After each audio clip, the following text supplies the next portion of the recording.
Hey, so this is going to be a brief demo, but what I want to touch on, each of your paintings that you chose to do a master copy um, by John Senior Sargent for watercolor portrait, each of them are going to vary because they each have a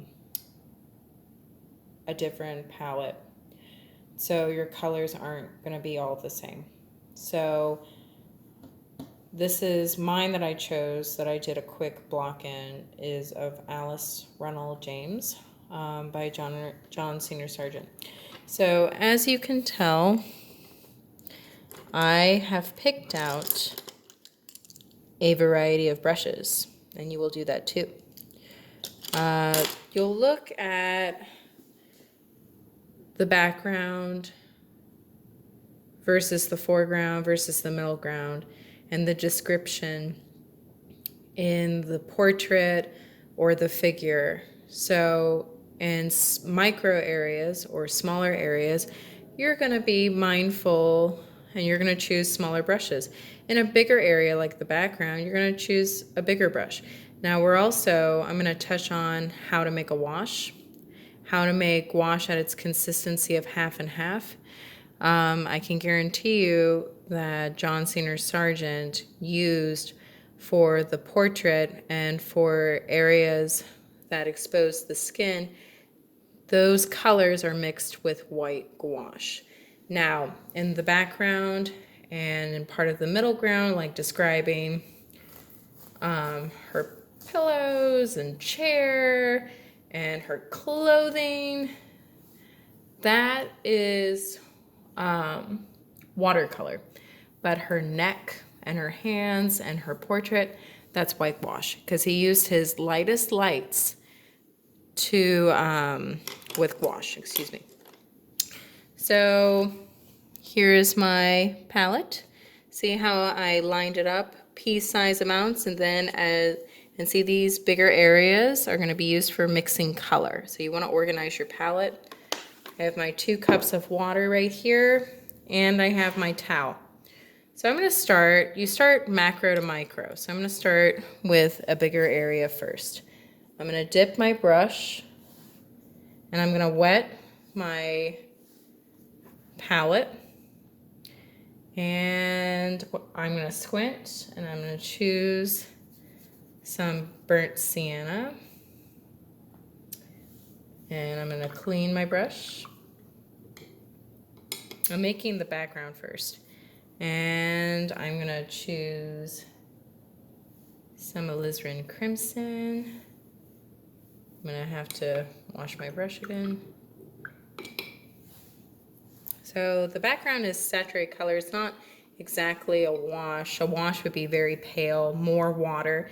That dilutes the color. Let's see. And I'm going to take some yellow ochre. A little more yellow ochre. Yeah, a little more.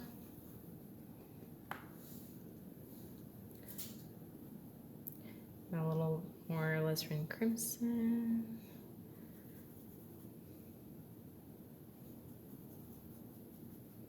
Now the area is pretty dark at the top, so I'm going to start closer around the white pillow. Now see that little bead? With watercolor, that's how you want to apply it. You want to push around that bead. And but see, I still have a bead, so I don't have to go back and get color yet.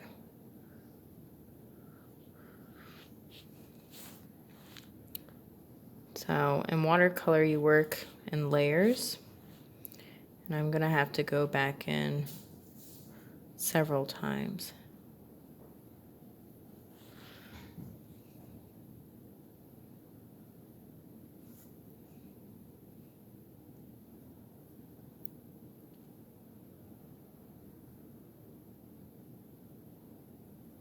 I'm going to come back in with a smaller brush and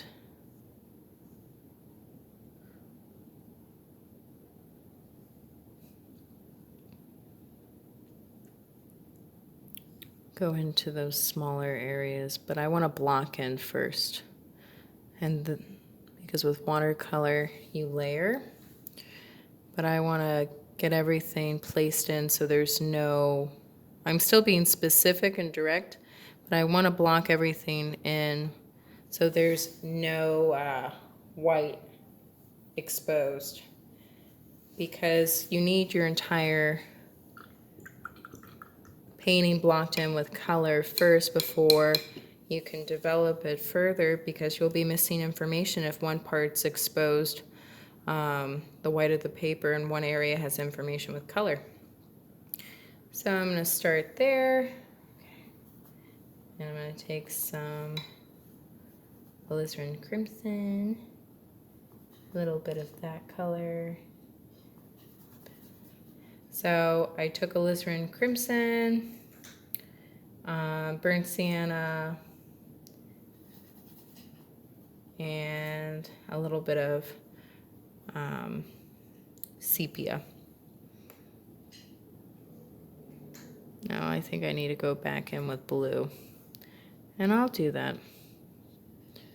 But here, we're just blocking it in. See how I'm not scrubbing? I'm pushing that watercolor bead around. And it's also best to hold your brush at the very end, close to the handle, because you actually have more control. When you hold it like a writing utensil, you actually don't. Now, sometimes it might call for it, but you actually don't have as much control. See how much control I have? Now I'm running out of paint, so I gotta go back. See how it went a little dry?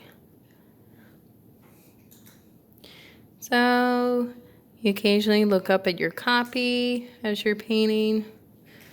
So you lay down paint and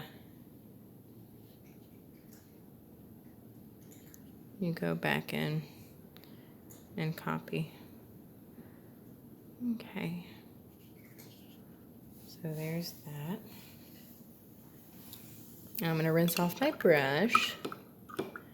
And this brush is still suitable for like these bigger areas. So when I squint, it looks a little like there's a gray wash to it with a teeny bit of yellow ochre, in my opinion. So I'm going to take that mixture and I'm going to go. Now see, it should be even lighter. So go like that.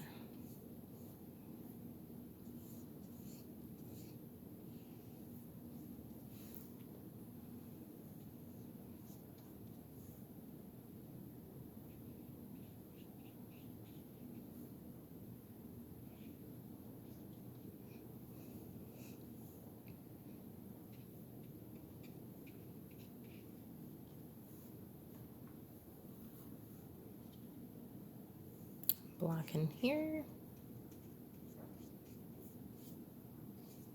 Oops. And see how that's a wash versus this? See how light it is? It's more water.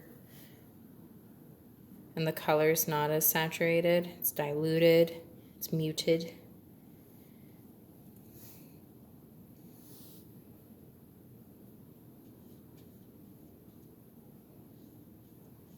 So this over here, when you saw, that was an example of wet into wet, because this area was wet, and I went back into it with wet paint.